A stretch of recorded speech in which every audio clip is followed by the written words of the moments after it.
Good morning, class 11th Commerce, subject Economics, chapter number 1, Economics and Economy, Microeconomics. From today, we'll begin with the microeconomics. Earlier, we did 5 chapters of statistics. Now, we'll move to the microeconomics. In statistics, we have just covered our theoretical portion. We haven't done the numerical part. Fine. So, first we'll study the main and theoretical concepts of microeconomics and then we'll move to the statistics. Fine. Okay. So, our first chapter of microeconomics begins with the definition of economics. What economics is about. See, economics is that branch of knowledge in which those activities of human beings are studied which they undertake to acquire scarce means to satisfy their unlimited wants. So, it is that science of human behavior which is concerned with the allocation of scarce resources. Scarce means, that means those resources which are scarce, the management of those scarce resources is studied under economics. Fine. Now, when the resources will be managed, when the resources will be effectively and efficiently allocated, there will be maximization of consumer satisfaction. There will be maximization of producer's profit and there will be maximization of social welfare for the society. In society, we have consumers, we have producers. Consumers work for the maximum satisfaction and producer, they work for the maximum profit. So that branch of human behavior which studies the allocation of scarce resources in such a manner that satisfaction, profit and social welfare for consumer, producer and society is maximized, that branch is known as economics. So, if we go with the dictionary meaning of the term economics, so it refers to the science which studies human activities relating to wealth. Whatever human does, fine, related to the money, related to the wealth, related to the resources, all those activities are studied under economics. Fine. So, can we say that management of household or management of wealth is also studied under economics? And this is quite obvious that human wants are unlimited. And the means to satisfy those wants are limited. See, if we have 1,000 rupees in hand, fine, we'll buy 2 or 3 items, suppose. But if I have 10,000 in hand, my wants will increase. If I have 20,000 in hand, my wants will increase. And if someone gives me rupees 1 lakh, still there will be some wants, there will be some needs which will remain unsatisfied. I feel like that these 1 lakh rupees are not enough for my needs. Because with increase in time, with increase in money, with increase in technology, our wants also increase. See, during lockdown, during this COVID-19 situations, we are surviving with the limited means. Fine, earlier we were going to the restaurants, we were doing the, outdoor activities. But now we are stuck at one place. Fine, our wants have become so limited. Now we have realized that we could survive with the limited source. But to pretend that we are better than the others, we were spending more and more on the luxuries. And now we have realized that luxuries are not important. Only the essentials of life are important. And essentials of life can be bought with the limited money. But we want more luxurious item. We want more luxury. That's why our wants are unlimited. We want pizza. We want burger. We don't want to eat at roadside dhaba. We want to go in a big restaurant. So that shows what? That our wants are unlimited. Girls will never be satisfied with a normal handbag. They want branded bag. They want a Zara bag. So what is this? This means that wants are unlimited and resources are scarce. You can't say that we have unlimited money. Nobody has that. Now, are you clear with the concept of economics? Okay. Now comes the word scarcity. See, Hindi meaning of scarcity is कमी.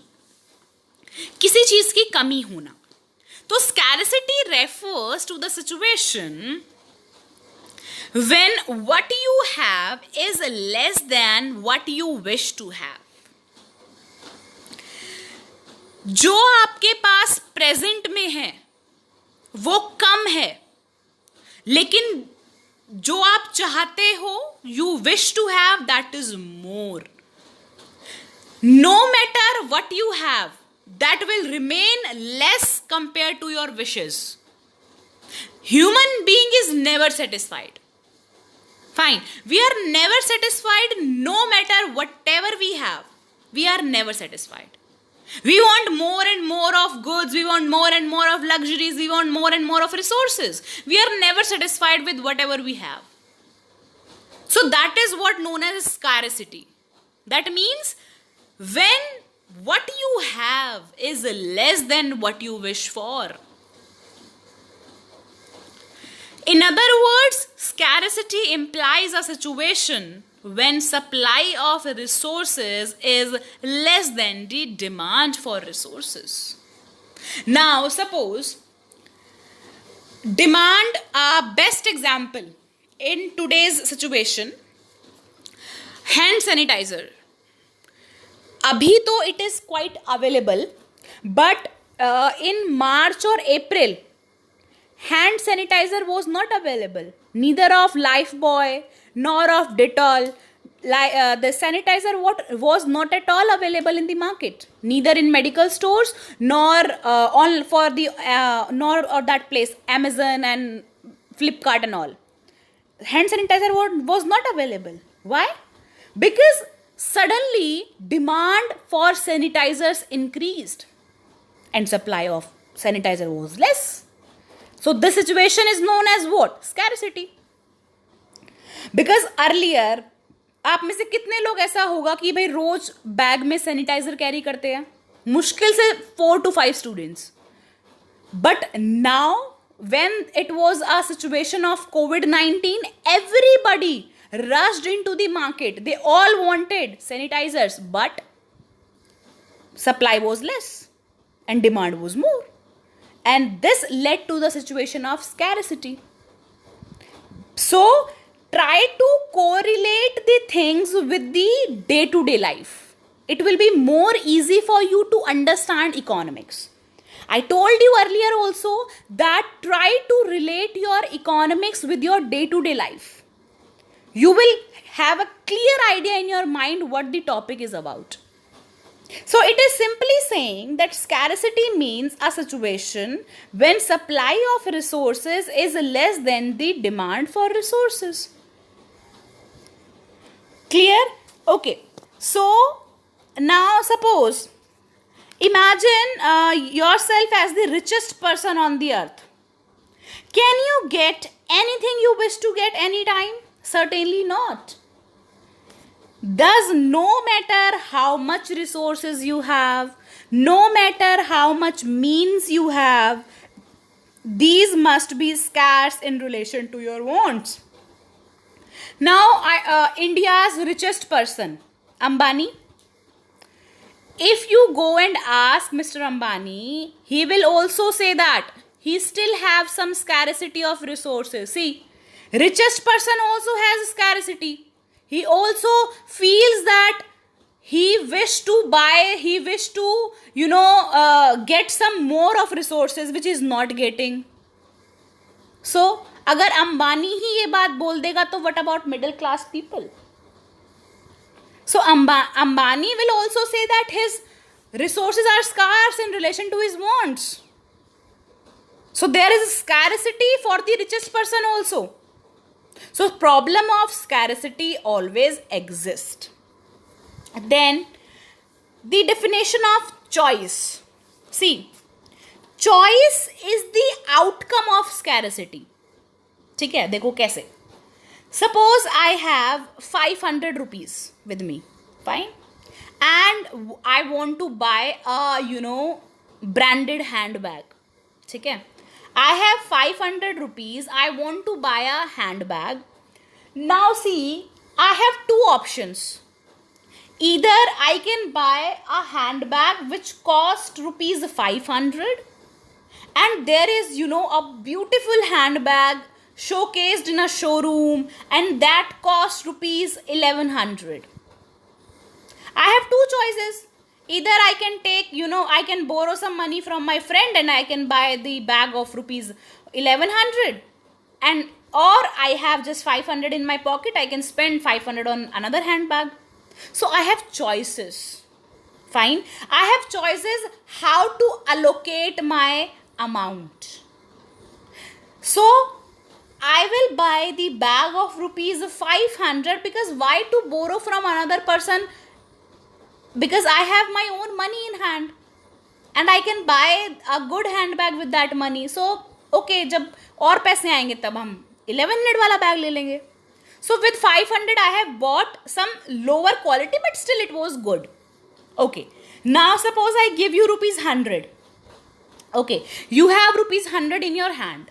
Now you will make choices कि अच्छा 20 रुपए के मोमोज ले लेते हैं, 40 रुपए के कुरकुरे ले लेते हैं, इतने की कोल्ड ड्रिंक ले लेते हैं. So अब आपको पता है your budget is limited.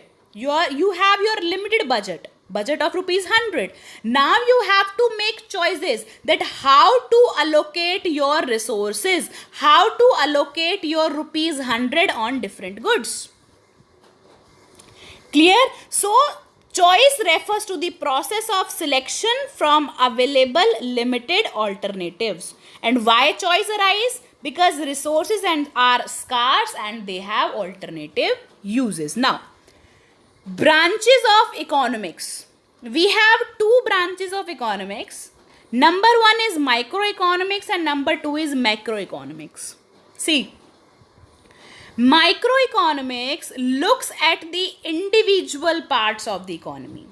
When we are talking about the individual buyer, individual seller, individual farm, we are talking about the microeconomics.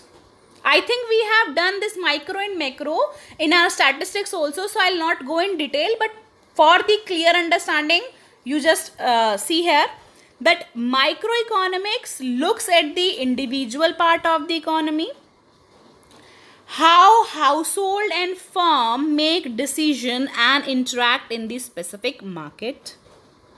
Then we have macroeconomics. Macroeconomics look at the entire economy.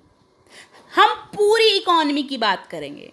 We'll talk about all the producers, all the consumers, will include the government perspective also, will include the export and import also. So we'll look at the wider aspect. Fine.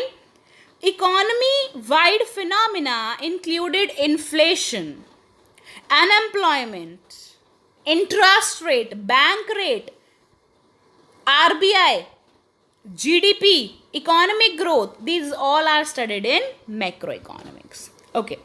See, what does microeconomic includes and what does macroeconomic include? See, microeconomics include individual markets, effect on price of a good, individual labor market, individual consumer behavior, supply of good. We'll study all these topics in our further chapters. Demand, supply, how price affects demand, how price affects supply.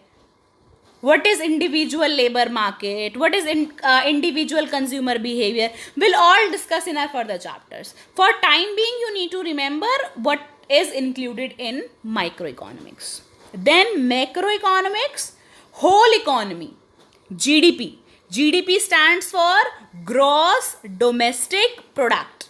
Inflation, deflation, employment, unemployment, aggregate demand, productive capacity of the economy, all are included in micro and macro. Now, difference given in your book that we already discussed before summer breaks. Fine. Now, let me again repeat those points. See, microeconomics studies individual income. Macroeconomics studies national income.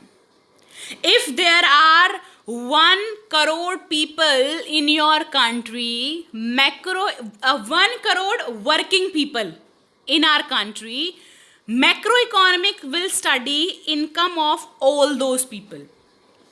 But micro will study about income of only one person, individual person. Fine. Then microeconomics analyzes demand and supply of labor. Macroeconomics analyzes total employment in the economy. Microeconomics has a narrow view. Macroeconomics has a larger macroeconomics has a larger view. It studies individual price, macro studies overall price. It studies demand and supply, macro studies aggregate demand and aggregate supply. So, your homework is you will read chapter number 1 of microeconomics, and this difference of micro and macroeconomics given in your book. Please make sure you learn this difference wholeheartedly, because this is the most important question from the exam point of view. Fine. So you will read complete chapter 1 of microeconomics. Thank you.